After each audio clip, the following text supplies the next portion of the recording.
कल्याणच्या ऐतिहासिक दुर्गाडी किल्ल्याच्या परिसरातील धार्मिक वाद दरवर्षीप्रमाणे यंदाही वादाची ठिणगी टाकणारा ठरला।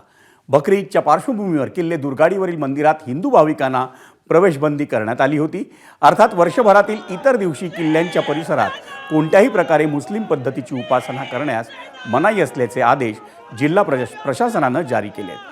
शिवसेना आणि ठाकरेंच्या शिवसेनेच्या कार्यकर्त्यांकडून गुरुवारी सकाळी दुर्गाडी किल्ल्यावर आंदोलन करण्यात आलं।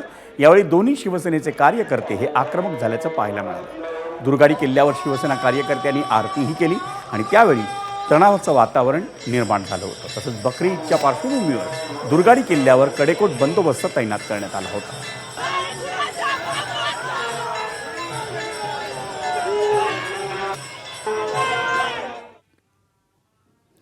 ठाकरेंची शिवसेना आणि शिंदेंची शिवसेना यांच्या वतीनं दुर्गाडी किल्ल्यावरच्या आंदोलनासंदर्भात काय प्रतिक्रिया देण्यात आली आपण त्याही पाहूयात।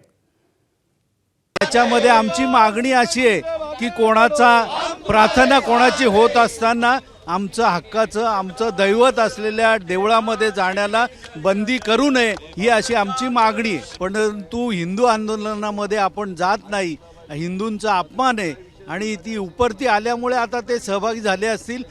यापूर्वी शिवसेनेबरोबर हिंदू मंच आणि सर्व 16 संघटना हिंदूंच्या सहभागी होत असतात, परंतु सर्वजण आपले राजकारणाचे जोडे बाजूला ठेवून हिंदू म्हणून आंदोलन करतात। त्यांनी हिंदू म्हणून आंदोलन मध्ये सहभागी व्हावं, राजकारण करू नये। आज दुर्गाडीला कोर्टाने पण आदेशित केलेलं काही हिंदूंची वहिवाट आहे।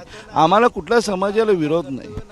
आम्हाला कोण काय करतो रस्त्यावर फतेहची नमाज पडू नये। आज आम्हाला देवाचे दर्शन झालं पाहिजे, देवाची आरती केली पाहिजे, एवढी आमची मागणी आहे आणि त्यामुळे आम्ही आज इथे आंदोलन करत असो। राहिला प्रश्न भारतीय जनता पार्टी असेल, अनेक पक्ष आहेत, सर्व साईडला जोडे ठेवले पाहिजेत सर्वपक्षीय, पण ज्यांनी जे हिंदू आहेत त्यांनी सर्वांनी याच्यात भाग घेतला पाहिजे, कारण ही आपली हिंदूंची वहिवाट आहे। पुढच्या वर्षी 1 महिना आधी आम्ही पिटिशन हायकोर्टात दाखल करतोय।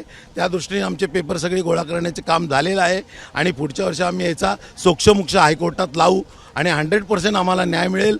कारण घटनेचं 25 कलम असं सांगतं, एका समाजाला न्याय देताना दुसऱ्या समाजावर अन्याय होता कामा नये। इथं सतत 30 वर्ष दुसऱ्या समाजावर अन्याय होतोय।